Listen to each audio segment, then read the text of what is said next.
All right, guys, buckle up, because today we're stepping right back into Judge Shackelford's courtroom, where things heat up faster than you'd expect. The video kicks off with the host teasing not one but two sovereign citizens, people who think court rules don't apply to them. It's the perfect setup for chaos, law, and plenty of courtroom drama that's about to unfold before everyone's eyes. All right, Mr. Page, this is 242804, the City of Taylor versus Zachary Page. And good afternoon, Your Honor. For the record, Matthew Zick for the people. Okay, and I have a note on here. The people are requesting the case be set for a jury trial, and the defendant wants to fire the MIDC attorney. Is that accurate? Mr. Page, are you asking to represent yourself? Yes, Your Honor. I'm representing myself. Okay. Okay, you have a right to represent yourself, but I want to make sure you understand this, Mr. Page. You have a right to do that, okay?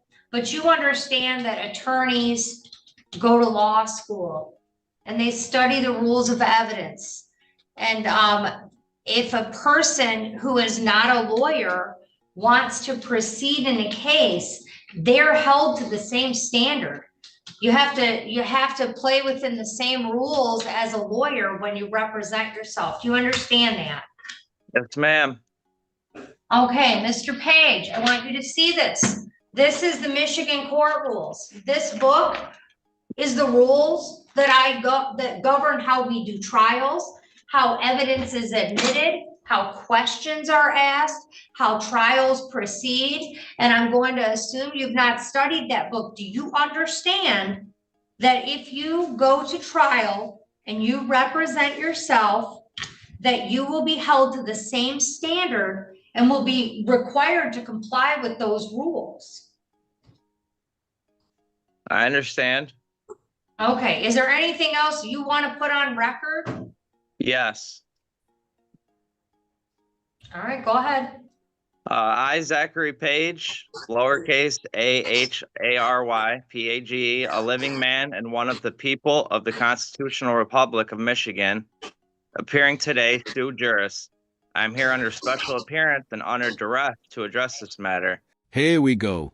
Mr. Page takes the stage, confident and defiant. He insists on representing himself, dismisses his public defender, and begins reading a bizarre manifesto full of pseudo-legal nonsense about trusts and beneficiaries. The judge listens patiently, letting him dig his own hole. It's a classic sovereign citizen moment. A man convinces winning the system while the court quietly sets him up for a hard legal reality check. I am the beneficiary of the trust established by the U.S. Constitution and the Michigan Constitution, which operate as trust agreements.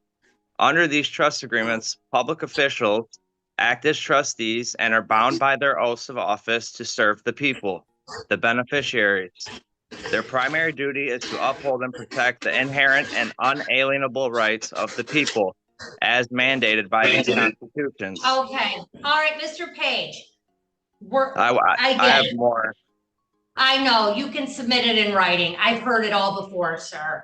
If you want to be a sovereign citizen today, that's fine with me. All right, but we're going to get through this court proceeding, and I want you to know you're going to behave at trial. You are bound by the laws of the state of Michigan, and that's how we'll be proceeding. So, sir, as to arraignment, how do you plead? You can plead guilty, you can plead not guilty, or you can stand mute. Could you repeat the last part, please? You could stand mute. That means you don't say anything and I enter a not guilty plea for you. So a guilty, not guilty, or stand mute. I'm pleading not guilty to this. Okay, I'll enter a not guilty plea on your behalf. Sorry, I have to go over a few things with you to make sure you understand them, okay? You're charged with interference with police authority. Now the judge reclaims control. Calmly and firmly, he reads Page's rights, Michigan and U.S. protections, the right to counsel, to evidence, to trial. Page, still wrapped in his beliefs, declares he'll stand mute. The judge enters a not guilty plea on his behalf and records everything officially. In third person, it's a perfect picture of structure versus chaos, with a court re-establishing law over imagination. There is an allegation that on November 4th of 2024, while traveling southbound Telegraph near Brest Street in the city of Taylor, that you engaged in behavior that obstructed or interfered with police authority. That is the allegation against you. This is a misdemeanor. It is punishable maximum by up to 90 days in jail and a fine of up to $500. Sir, you have the right under the Constitution to have a trial by a jury and to have the assistance of an attorney. And you have a right to an attorney appointed at public expense if you are indigent, meaning you don't have the money to pay for an attorney. And if the offense requires a minimum jail sentence, there is no minimum jail sentence on this case, or the court determines it might sentence you to jail. It's my understanding that you have waived your right to a court-appointed attorney. You've already put that on record and you intend on representing yourself. You also have a right to a trial. And at that trial, you have the following rights: to call witnesses to speak for you at trial, and you can get an order signed by the court to require witnesses to come to court. You have a right to see, hear, and question all witnesses against you at trial, to be a witness for yourself or to remain silent. And if you chose not to be a witness on your own behalf, the prosecuting official may not comment on your refusal to testify. You also have a right to be presumed innocent unless proven guilty beyond a reasonable doubt. Those are your rights under the United States and Michigan Constitution. Do you understand what I just read to you, sir? Yeah. I'm not asking if you agree. I'm asking if you understand. And is that a yes? Yeah, I understand.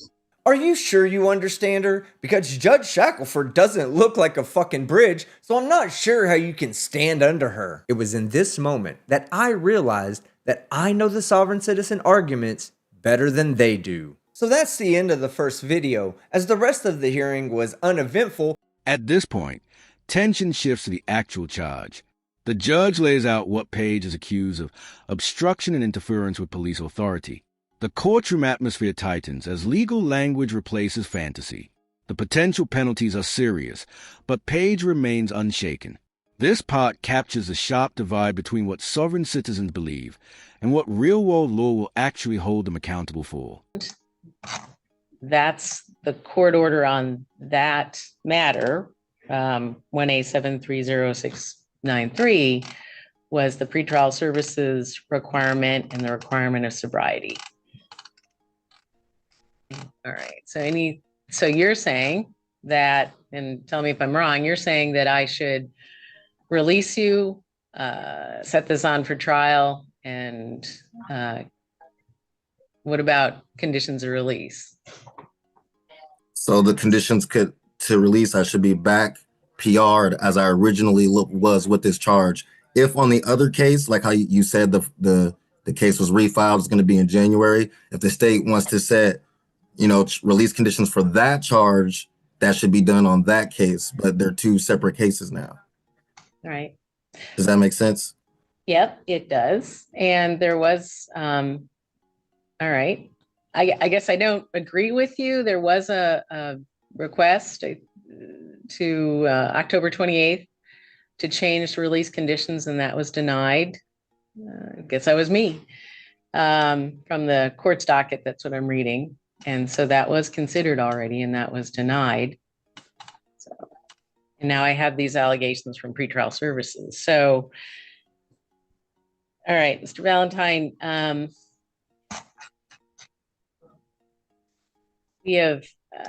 we've had difficulty with getting compliance while you're on release. Finally, the spotlight moves to Michael Valentine.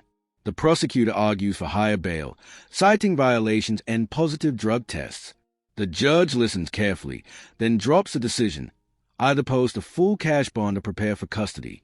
In third person, It's a cold dose of reality. Courtroom sovereignty ends where state enforcement begins. Don't forget to like the video and subscribe to the channel, and we'll see you in the next one.